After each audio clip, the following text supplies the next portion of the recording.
My name is Rebecca Mitchell. I'm 28 years old, and last year I died. Well, technically. The doctors told my parents I wouldn't survive the night. Their response? She's not our real daughter. We owe her nothing. Then they left me to die alone. A week later, they showed up at my grandmother's house, ready to claim the inheritance she left me. But my bed was empty, just a letter waiting. And when they read it, their lives fell apart. If you're watching this from somewhere you felt abandoned too, hit that like and subscribe button. Trust me, you'll want to see how I rewrote my ending. I grew up in a quaint suburb of Boston, in a white colonial with blue shutters and a perfectly manicured lawn. From the outside, we were the quintessential American family: mother, father, 2 daughters. My childhood photos show birthday parties with matching decorations, Christmas mornings with piles of presents, family vacations to Disney World. But photos can lie. My first memory of feeling different was at age 5. My sister Allison had knocked over a vase while running through the living room. When my mother came rushing in, I was already picking up the pieces. "What happened here?" she demanded. "I did it," I said automatically, not even thinking about it. Later, I overheard my mother on the phone. "Rebecca's always been so eager to please. Not like Allison. Allison has spirit." Spirit. That was the word my parents used when Allison threw tantrums in stores, when she refused to eat her vegetables, when she talked back. When I did my homework without being asked, it was because I was dutiful. When Allison finally did hers, she was brilliant. The differences were subtle at first. Allison got the bigger bedroom. Allison got to choose restaurants on family night. Allison's artwork covered the refrigerator while mine was neatly filed away in a drawer. "Your sister needs more encouragement," my father explained when I asked why my straight A's didn't earn the same celebration as Allison's B-. "You're naturally good at school." I was 12 when I finally learned why. It was past midnight, and I'd gotten up for a glass of water. My parents were arguing in the kitchen, voices carrying up the stairs. "You've always favored Allison," my mother hissed. "It's like you're trying to make up for Rebecca not being yours." "She's not yours either, Margaret," my father shot back. We agreed when we took her that we'd never treat her differently. The glass slipped from my hand and shattered on the hardwood floor. The arguing stopped. I ran back to my room, heart pounding, and pretended to be asleep when my mother checked on me. Adopted. The word explained everything and nothing at the same time. Why my hair was dark when everyone else's was blonde. Why I had green eyes when they all had blue. Why no matter how hard I tried, I never quite belonged. The next morning at breakfast, I waited for them to tell me. To explain. To reassure me that I was loved just the same. They said nothing, so I did. "I heard you last night," I said, my voice small but steady. "I know I'm adopted." My father's newspaper lowered slightly. My mother paused while pouring coffee. Then she smiled, that tight smile that never reached her eyes. "Don't be ridiculous, Rebecca. You must have been dreaming." And that was it. No confirmation. No denial that felt like truth. Just gaslighting and breakfast as usual. I learned that day that in our house, truth was less important than appearance. After that, I threw myself into being perfect. If I couldn't be loved for who I was, perhaps I could be valued for what I achieved. I graduated top of my class in high school. Got a full scholarship to MIT. Started my first tech company at 22. My parents attended my graduation, of course. They smiled for photos and accepted congratulations for having raised such an accomplished daughter. But there was always distance in their eyes, as if they were looking at a project rather than a person. Only my grandmother Martha saw me. Really saw me. She lived in a beautiful old Victorian house in Cambridge, filled with books and antiques and the smell of cinnamon. I spent every summer with her from age 13 onward, after the adoption revelation. "You have your mother's eyes," she told me once, when I was 15. It was the only acknowledgement from any family member that I had biological parents somewhere. "Who was she?" I asked. Grandmother Martha patted my hand. Someone who loved you very much, but couldn't keep you. Someday, when you're older, I'll tell you everything. But someday kept getting postponed. Throughout college, whenever I asked, she'd say, after you graduate. After graduation, it was, when you're settled in your career. Later, it became, when the time is right. Meanwhile, my relationship with my parents deteriorated further. My father's law firm represented my main competitor in a patent dispute. When I confronted him about the conflict of interest, he simply said, "Family is one thing. Business is another." Allison became a surgeon, following in our father's footsteps, though he'd switched to corporate law long before we were born. Their shared medical background became yet another thing that excluded me from family conversations. The final estrangement happened 3 years ago, at Thanksgiving dinner. Grandmother Martha was there, frilier than I remembered, but still sharp as ever. Conversation turned to my company's recent success. We'd just secured major funding for an AI-powered medical diagnostic tool. "I always knew Rebecca would do something special," Grandmother said proudly. "Yes, well, she always was determined to prove herself," my mother replied with that familiar dismissive tone. "Prove myself," I echoed. "Is that what you think I've been doing all these years?" "Isn't it?" my father asked, sipping his wine. "Most adopted children go through a phase of overachievement. It's quite common, actually." The casual confirmation of what they denied for 15 years stunned me into silence. "Dad?" Allison looked shocked. "What are you saying?" "Oh, she knows," my mother waved dismissively. "She's known since she was 12. Though I don't see why we need to discuss it at dinner." "You've denied it my entire life," I said, my voice shaking. "Every time I asked, you made me feel crazy for even suggesting it." "We thought it was better that way," my father replied, as if explaining something to a difficult client. "Children need stability." "I needed truth," I countered. "The truth is," my mother said with sudden sharpness, "we gave you everything. A beautiful home, the best education, every advantage. Most adopted children would be grateful." Grandmother Martha's hand came down hard on the table. "That's enough, Margaret." But it wasn't enough.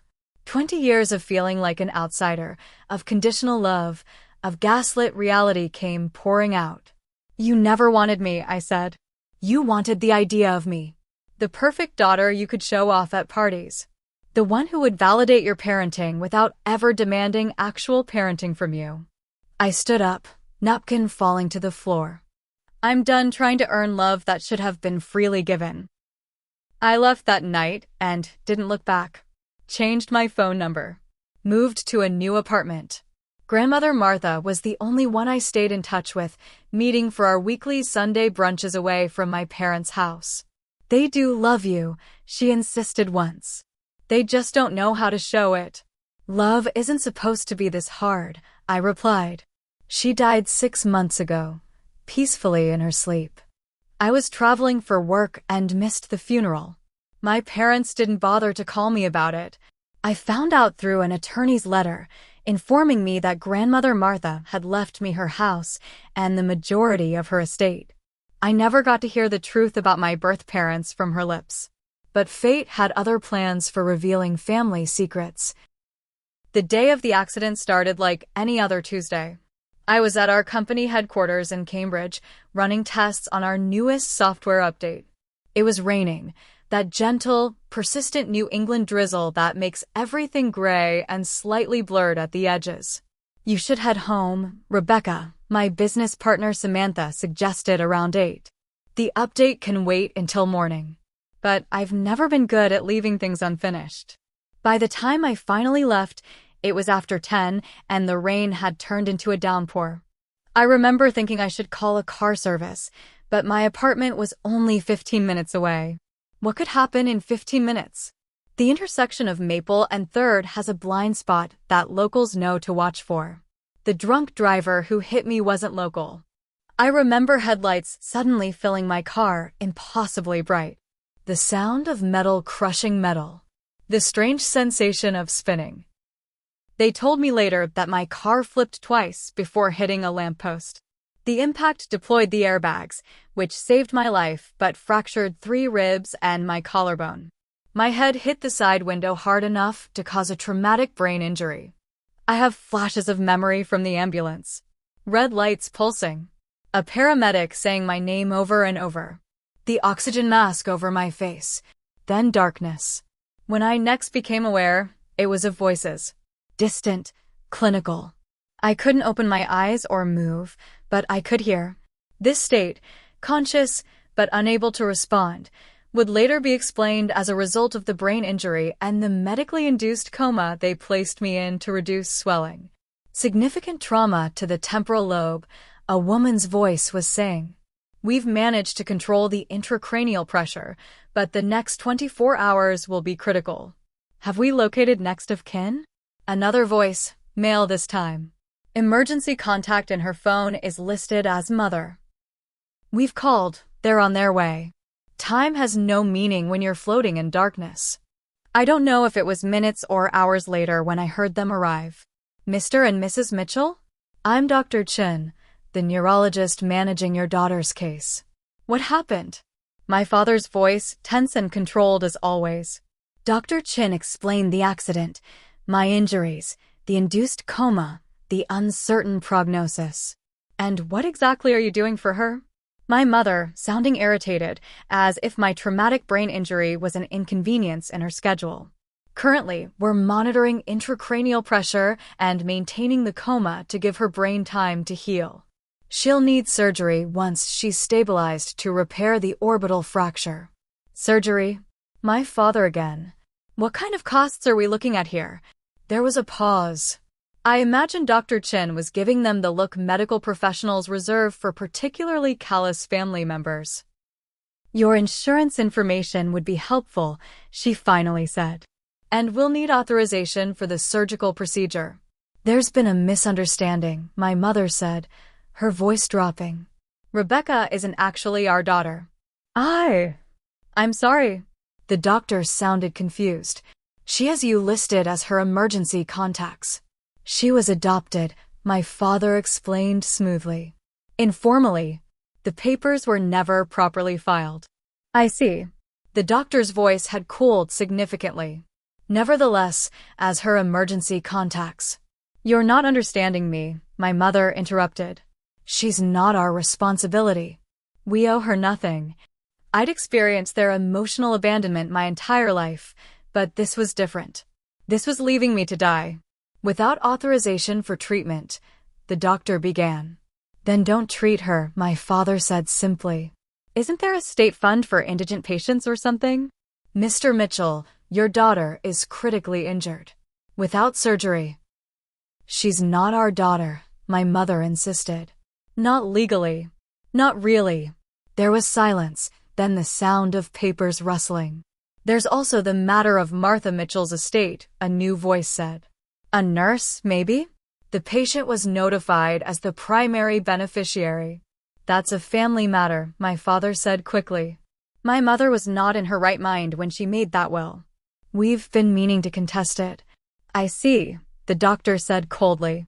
Well, in the absence of family willing to authorize treatment, we'll have to proceed under emergency provisions. Nurse Davis, please document this conversation and contact hospital legal. We'll be going now, my mother announced. Please don't contact us again regarding this patient. Footsteps. The door opening and closing. They were gone. I tried to scream, to move, to give any sign that I could hear them abandoning me. But I was trapped in my broken body, a prisoner of my own consciousness. I've never seen anything like it, the nurse, Davis, apparently, said quietly. Their own daughter. Rich people. The doctor muttered. Call legal, then check her phone for other contacts. There must be someone who gives a damn about this woman. Time passed. I drifted in and out of awareness. Pain came and went as medication flowed through my system. Different voices spoke around me, medical jargon I couldn't fully comprehend. But one voice became familiar. Gentle. Constant. I'm just changing your for, Rebecca. You're doing great. Nurse Emily Davis became my lifeline. She talked to me during her shifts, updating me on my condition, explaining the treatments, telling me about the weather outside. She'd play music from her phone, everything from classical to Taylor Swift. "The latest research shows coma patients can hear us," she told someone. "I'm not leaving her alone. Not after what her parents did." 3 days after the accident, through Emily's one-sided conversations, I learned that the hospital had located Samantha. My business partner and friend had rushed to the hospital, authorized the treatments, and was fighting my parents on multiple fronts. "Your friend is something else," Emily told me during a sponge bath. "She's got her lawyer here every day, making sure you get everything you need. Apparently, your parents are already making moves on your grandmother's estate, claiming you're incapacitated." I wanted to laugh at the irony.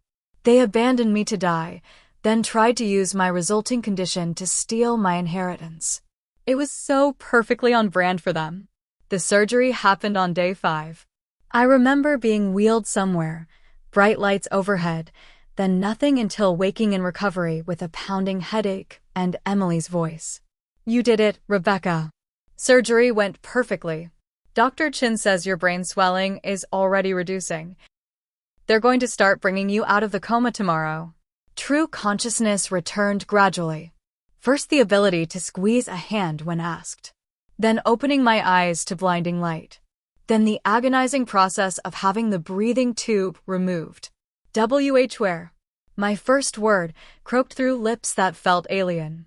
"Massachusetts General," Emily answered, appearing in my field of vision. "You're okay. You're going to be okay."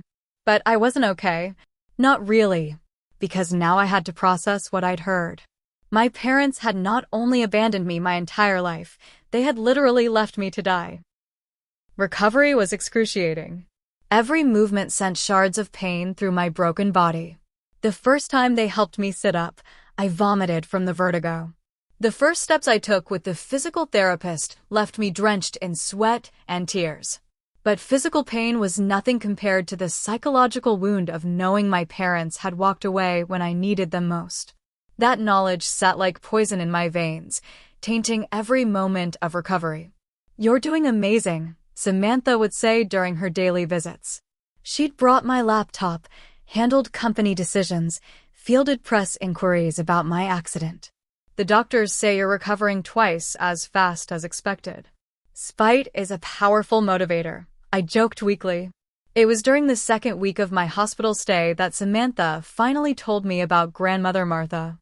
"I didn't want to add to your stress," she explained, sitting in the visitor's chair beside my bed. "But you should know. Your grandmother's attorney has been trying to reach you. Your parents are challenging the will." "What?" I struggled to sit up straighter.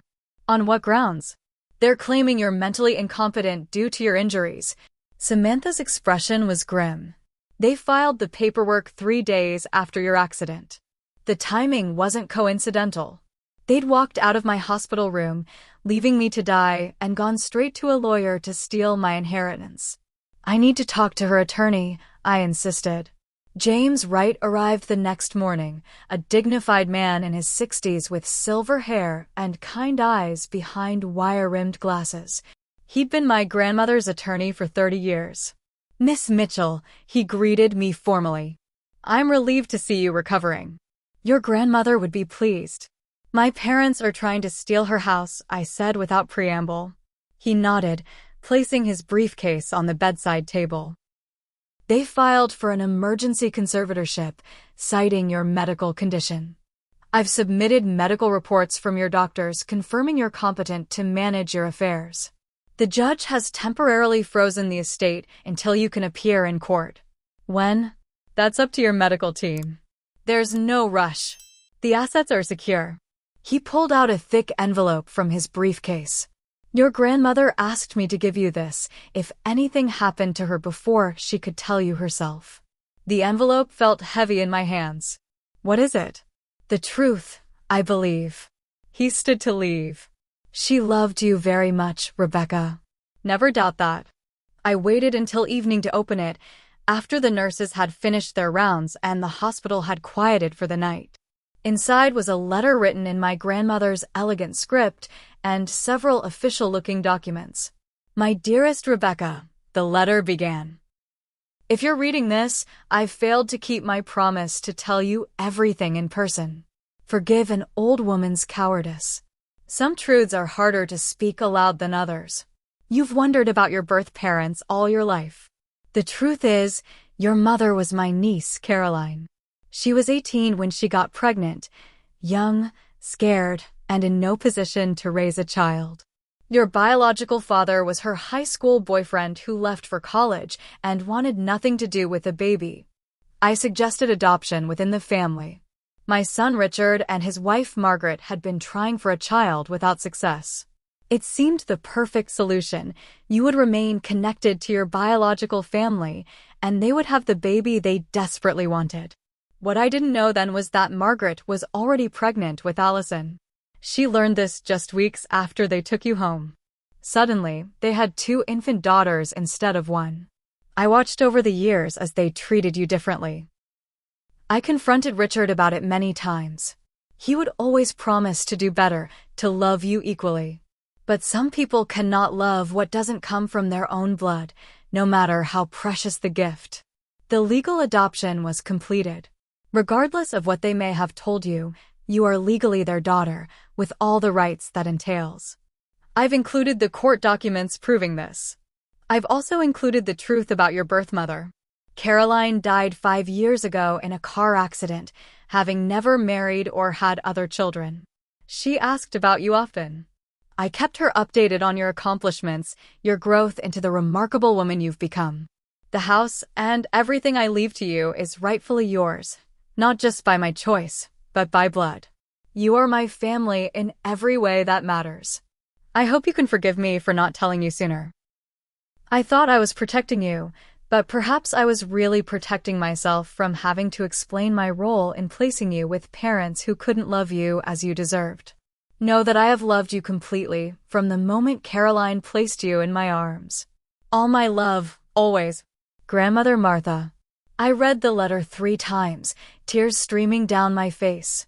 Then I examined the documents, my original birth certificate naming Caroline Mitchell as my mother, the adoption papers with my parents' signatures, the amended birth certificate listing Margaret and Richard Mitchell as my parents. It was all there. The truth. The proof. The confirmation that legally, morally, and by blood, I was a Mitchell. And my parents had lied, to the doctors, probably to Allison, and certainly to themselves. That night, I made 2 decisions. First, I would recover fully, no matter how hard I had to work. And second, I would make sure my parents faced the consequences of their actions. I threw myself into physical therapy with renewed determination. 2 broken ribs, a shattered collarbone, facial fractures, and traumatic brain injury. None of it would stop me. I graduated from Walker to Kane within weeks, surprising even my therapists. You're a machine, my physical therapist Jake commented during one particularly grueling session. I have somewhere important to be, I replied, pushing through the pain to complete another set of exercises. For weeks after the accident, Dr. Chen cleared me for discharge. Emily helped me pack up the cards, flowers, and gifts that had accumulated in my room, most from colleagues and friends, none from family. What now? Emily asked as she wheeled me toward the hospital exit where Samantha waited with her car. I looked up at the nurse who had advocated for me when my own family wouldn't. Now I go home and write a letter. As Samantha drove me to her apartment, where I'd be staying during outpatient recovery, I stared out the window at the Boston streets. Somewhere across town, my parents were probably still plotting, still lying, still expecting to get away with it all. They had no idea what was coming. Samantha's guest room became my war room. On the wall, I created a timeline of events, connecting my accident to my parents' legal maneuvers. My laptop became command central as I gathered evidence and formulated strategy. You should be resting, Samantha worried, bringing me tea one evening. I'll rest when it's done, I replied, not looking up from the email I was writing to James Wright. My first step was securing my legal position. James confirmed what grandmother's letter had stated. My adoption was completely legal. My parents' claim that it was informal was an outright lie. They have no case for contesting the will, James assured me during one of our daily calls. But they're trying another angle now, claiming that as your parents, they should be your legal guardians during your recovery. After abandoning me at the hospital, I was incredulous. They're saying it was a misunderstanding, that they were in shock. They've submitted affidavits claiming deep concern for your welfare. I bet they have. I thought of the hospital security footage Emily had mentioned. Can we subpoena the hospital records? There were security cameras in my room. Already done, James said, and I could hear the smile in his voice. The footage contradicts their affidavits rather dramatically. Next came property security. Grandmother's house stood empty while the estate was in probate, but I knew my parents still had keys. I hired a security company to change the locks and install cameras throughout the property. We can set up remote monitoring, the security consultant explained. You'll be able to see any activity in real time on your phone or computer. Perfect, I said. And I want the footage backed up to a secure cloud server. Then came the most difficult part, writing the letter. I must have drafted it 20 different times, ranging from rage-filled accusations to cold, clinical facts. None of it felt right. You're overthinking it, Samantha said one night as I crumpled yet another attempt. Just speak from your heart. My heart wants to burn their world down, I admitted. Then say that. I shook my head. This isn't about revenge. It's about truth. It's about finally being seen. The breakthrough came during a session with Dr. Morris, the therapist I'd been seeing since leaving the hospital. What do you really want from them? She asked after I'd explained the situation. I want them to acknowledge what they did. Not just at the hospital, but my whole life. And if they never do? The question hit me like a physical blow. Then I want to be free of needing them to. That night, I wrote the letter that would be waiting for them. Not from a place of anger, but from a place of clarity. I detailed their decades of emotional neglect, the lies about my adoption, and their ultimate betrayal at the hospital.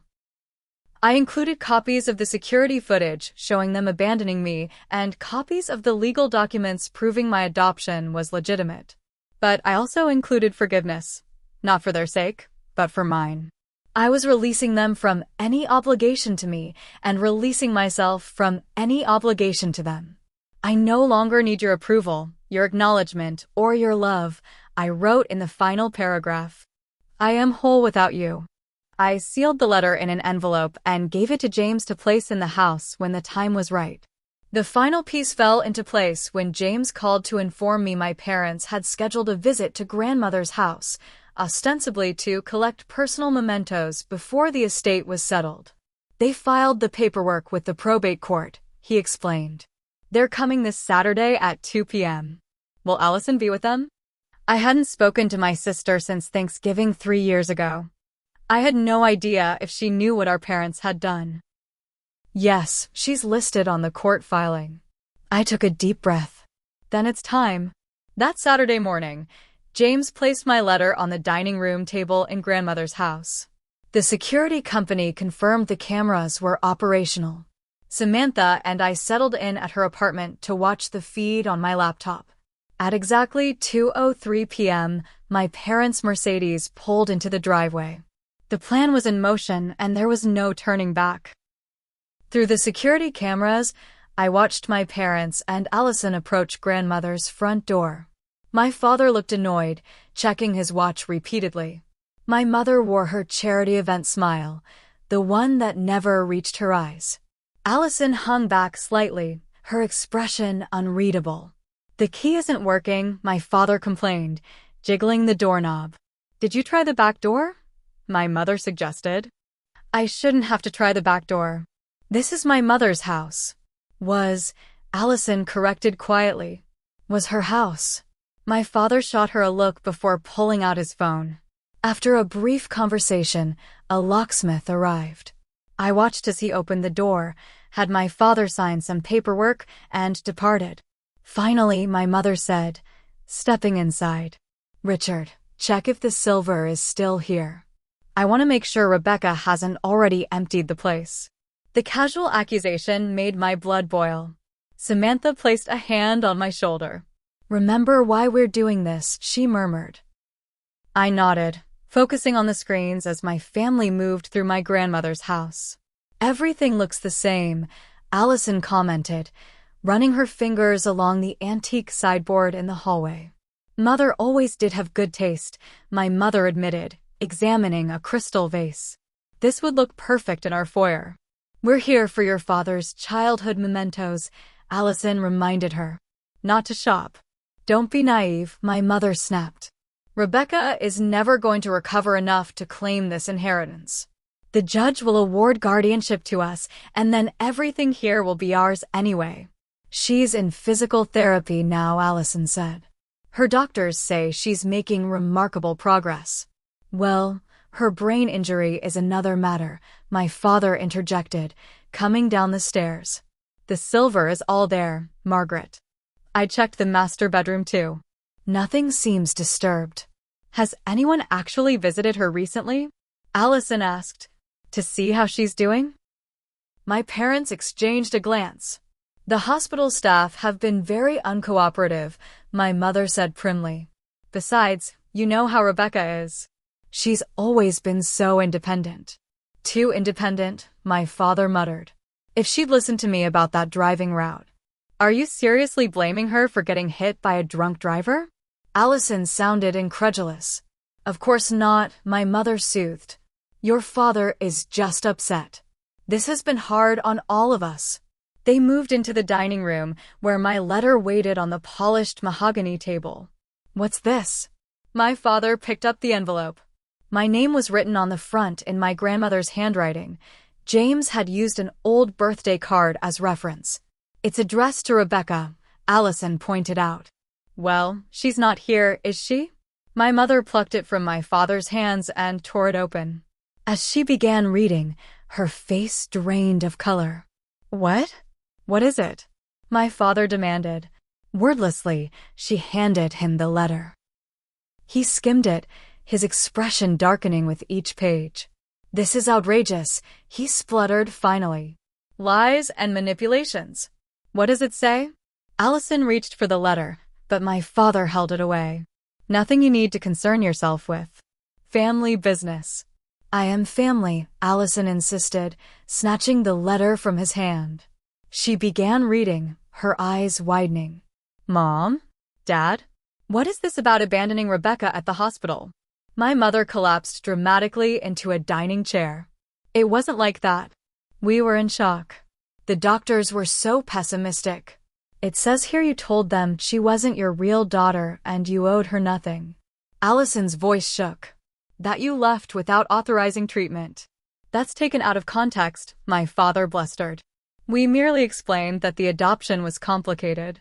Allison continued reading, her face growing paler. "There's a link to security footage." She pulled out her phone and typed in the URL from the letter. For several minutes, the dining room was silent except for the tinny audio coming from Allison's phone, my parents' voices clearly stating I wasn't their daughter, that they owed me nothing, that they wouldn't authorize treatment. "You left her to die," Allison whispered when the video ended. "Your own daughter." "She's not," my mother began, then stopped herself. "Not what? Not your daughter?" "Because according to these documents, she absolutely is." Allison brandished the adoption papers included with the letter. "You legally adopted her. You raised her for 28 years. And then you abandoned her when she needed you most." "You don't understand the complexities," my father started. "I understand perfectly," Allison cut him off. "I've always known you treated her differently. I thought it was because she was so self-sufficient, so competent. I never imagined it was because you didn't consider her your real daughter." My mother straightened, reverting to the haughty demeanor she used when challenged. "We gave her everything. An excellent education, every opportunity. Except love," Allison finished. "Except the one thing she actually needed." On the security feed, I watched my sister's realization unfold. The pieces falling into place. The recognition of patterns she'd observed but never understood. All those times you dismissed her achievements, she said slowly. All those times you made her feel less than. It wasn't because you had high standards. It was because you didn't think she belonged. That's not true, my father insisted. We always wanted the best for her. The best. Allison's voice rose. You left her with brain trauma and broken bones to die alone in a hospital. How is that the best? My mother stood suddenly. We need to find Rebecca. She's clearly been poisoned against us. That Samantha person has always been a bad influence.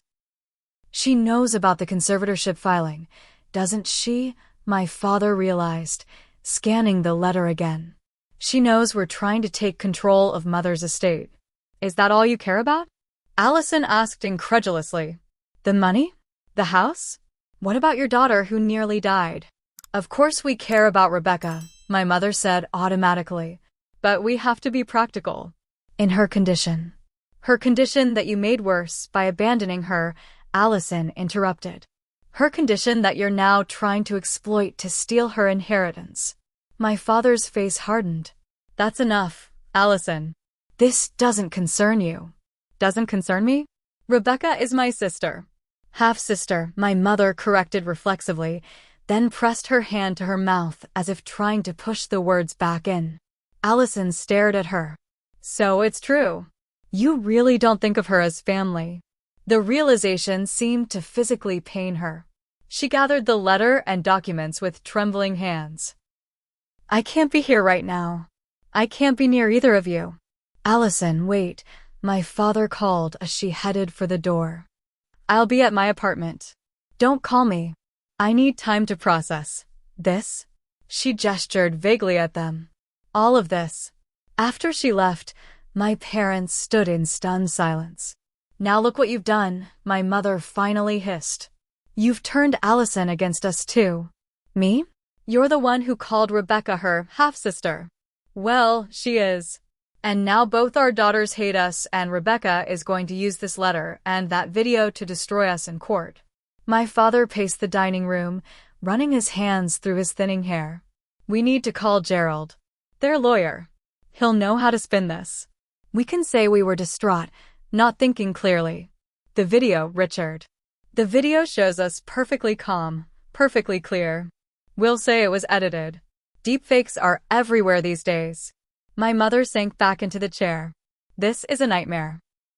They continued plotting for another hour, calling their lawyer, searching the house for valuables they could claim as family heirlooms, making lists of potential character witnesses who could testify to their parental devotion. It was painful to watch, but also illuminating. They never once expressed concern for my well-being. Never once questioned whether their treatment of me had been wrong. They were solely focused on damage control, on preserving their reputation and access to my grandmother's money. When they finally left, taking several small antiques despite Allison's earlier objection, I closed the laptop. Well, Samantha said quietly. That was exactly what I expected. I finished for her. They haven't changed. They never will. My phone buzzed with a text from an unknown number. It's Allison. We need to talk. Please. I stared at the message for a long moment before responding. Tomorrow, 10 a.m. The cafe on Cambridge Street. Whatever came next, I was finally ready to face it on my terms. The cafe on Cambridge Street was busy when I arrived, leaning on my cane. Allison was already there, sitting at a corner table, 2 untouched coffees in front of her. She looked up as I approached, her eyes widening at my still-healing facial injuries. Rebecca. She stood awkwardly, hesitating between a hug and a handshake. We settled for an uncomfortable nod. Allison. I eased myself into the chair opposite her. You wanted to talk. She pushed one of the coffees toward me. Black with 1 sugar. You still take it that way? I nodded, surprised she remembered. Thanks. I didn't know, she blurted out. About the hospital. About them leaving you there. I swear I didn't know. I believe you. And I did. Allison had many faults, but deliberate cruelty wasn't one of them. Did you read the entire letter? She nodded miserably and watched the video. I can't believe they would do that to anyone, let alone their own daughter. Not their daughter, I corrected automatically. Not in their eyes. But you are.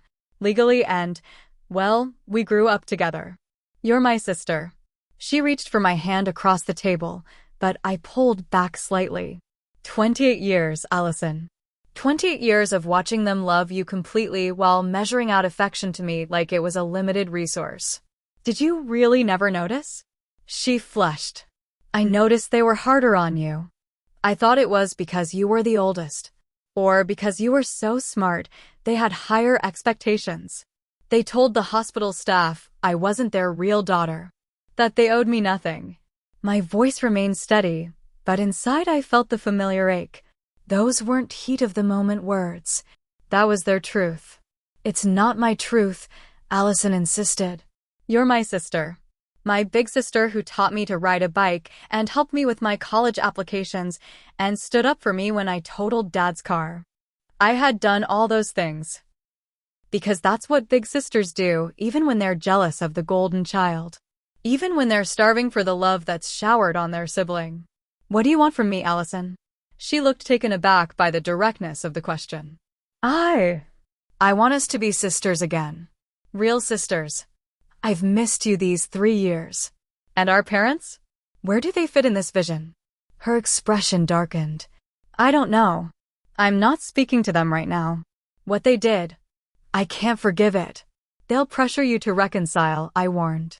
They'll minimize what happened. Rewrite history. I know their playbook too. She managed a weak smile. I've had a front row seat to their revisionist history my whole life. We sat in silence for a moment, the cafe noise washing over us. Can I ask you something? Allison finally said. The letter you left them, what did it actually say? The whole thing. I took a sip of coffee, considering. Then I pulled out my phone and opened the document where I'd saved the final version. Dear Richard and Margaret, I began reading. I'm addressing you by your first names because Mom and Dad no longer feels truthful. Parents protect their children. Parents put their children's needs above their own. You have done neither. By the time you read this, you will have already tried to declare me incompetent. You will have already filed paperwork to control the inheritance grandmother Martha left me. You will have already begun crafting a narrative that paints you as concerned parents and me as an ungrateful daughter.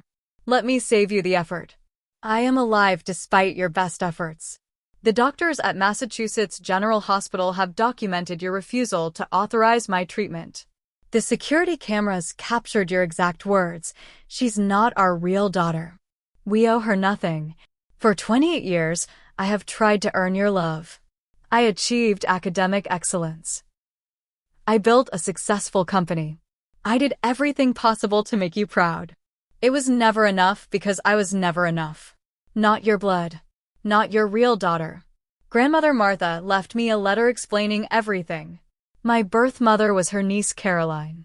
The adoption was legal and binding, despite what you told the hospital staff. I've included copies of all relevant documentation. I've also included a USB drive with the hospital security footage. It will be submitted as evidence should you continue your attempts to control my inheritance or claim guardianship over me. This letter isn't about revenge. It's about truth. The truth that you couldn't love me as I deserved to be loved. The truth that when I needed you most, you chose to walk away. I forgive you. Not because you deserve forgiveness, but because I deserve peace. I release you from any obligation to me, and I release myself from any obligation to you. I no longer need your approval, your acknowledgement, or your love. I am whole without you. Rebecca Mitchell. P.S.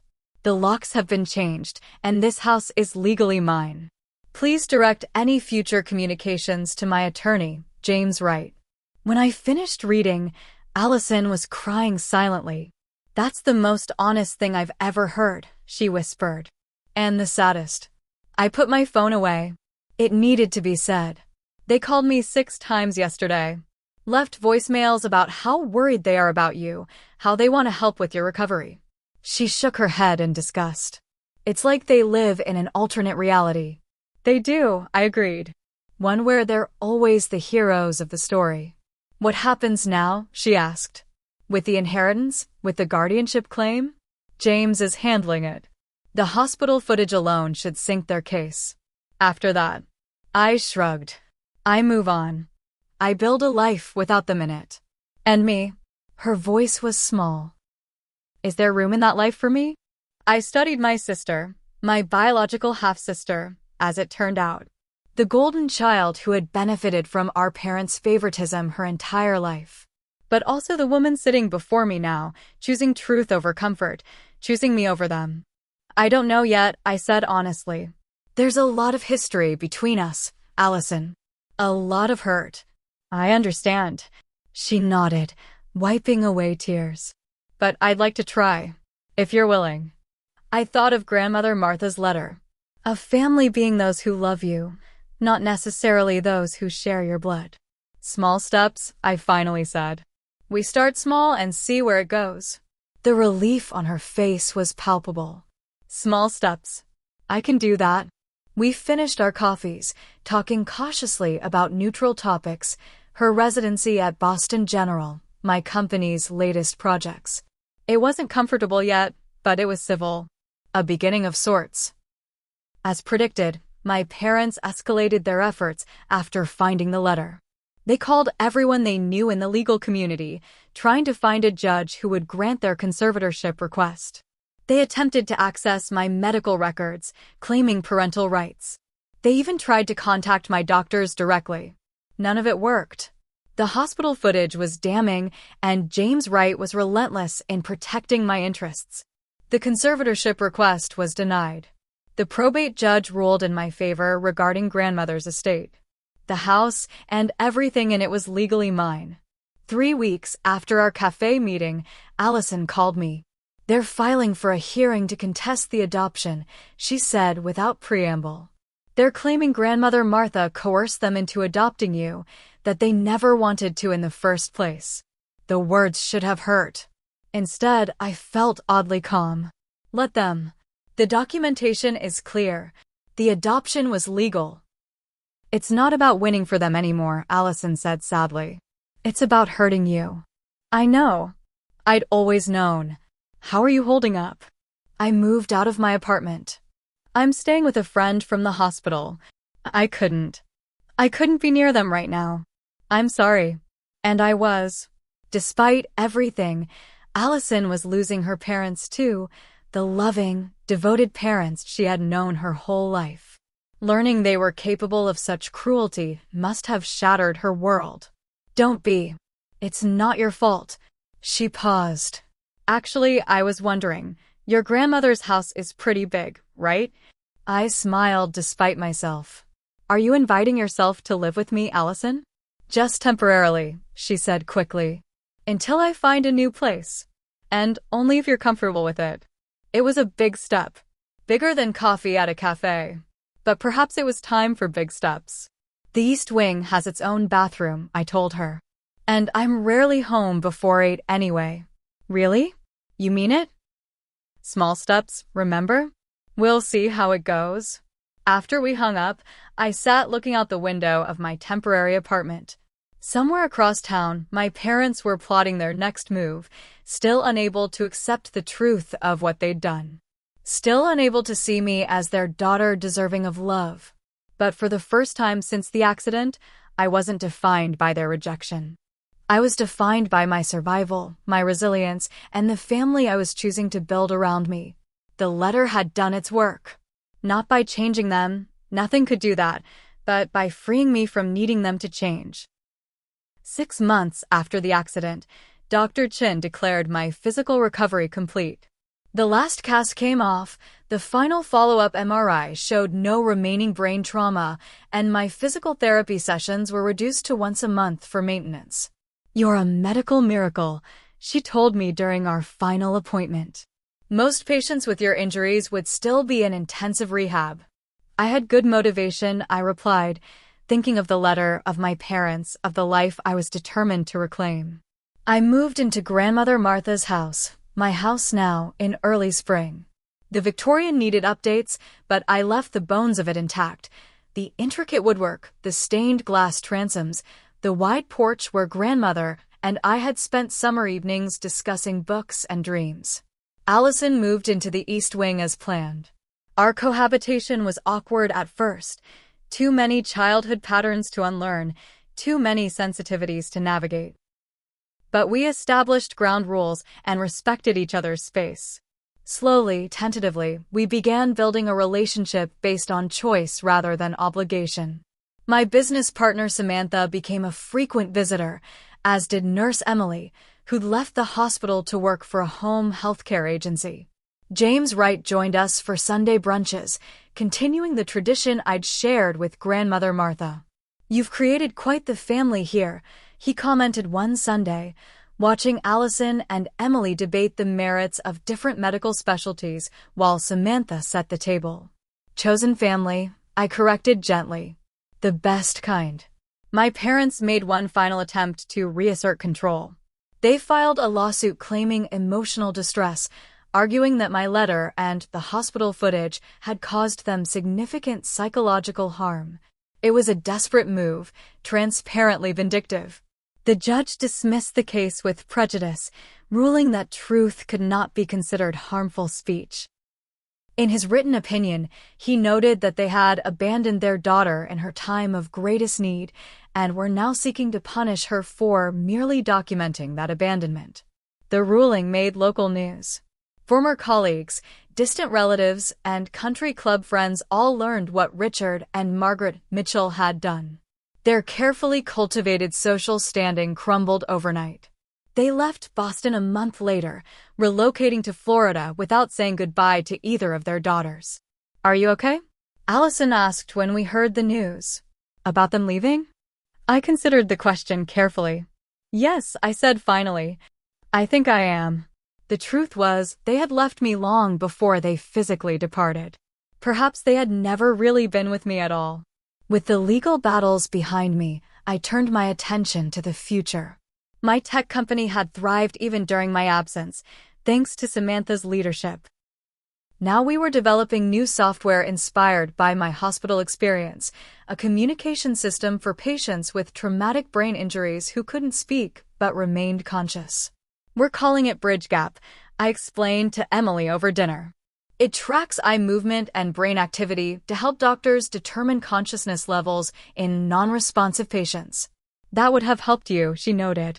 "It would have helped the doctors," I corrected. I knew I was conscious. They didn't. The project gave purpose to my pain, transforming a traumatic experience into something that might help others. Grandmother Martha would have approved. As for Allison, our relationship continued to evolve. There were difficult conversations about our childhood, about the favoritism she had benefited from, about her own complicity in my isolation. But there was also healing. She brought home takeout when I worked late. I helped her study for her board exams. We discovered we both loved terrible reality TV shows and spent Sunday evenings mocking them together. "I never knew you were funny," she told me once, laughing at my impression of a particularly dramatic reality star. "You never knew me at all," I replied, but without bitterness. It was simply truth. A year to the day after the accident, I held a dinner party in Grandmother Martha's, my dining room. Samantha was there with her new boyfriend. Emily brought her wife. James Wright came with a bottle of expensive champagne. Allison invited a colleague from the hospital, a neurosurgeon with kind eyes who looked at her with unmistakable interest. As I looked around the table at these people who had chosen to be in my life, who had shown up when it mattered, I felt a sense of completion that had nothing to do with my parents' validation. "I'd like to make a toast," I said, raising my glass. "To family. Not defined by blood or by law, but by love, by choice, and by showing up when it matters most." "To family," they echoed, glasses clinking. Later, after everyone had gone home except Allison, I found myself on the porch swing where Grandmother Martha and I had spent so many evenings. "Room for one more?" Allison asked tentatively, hovering in the doorway.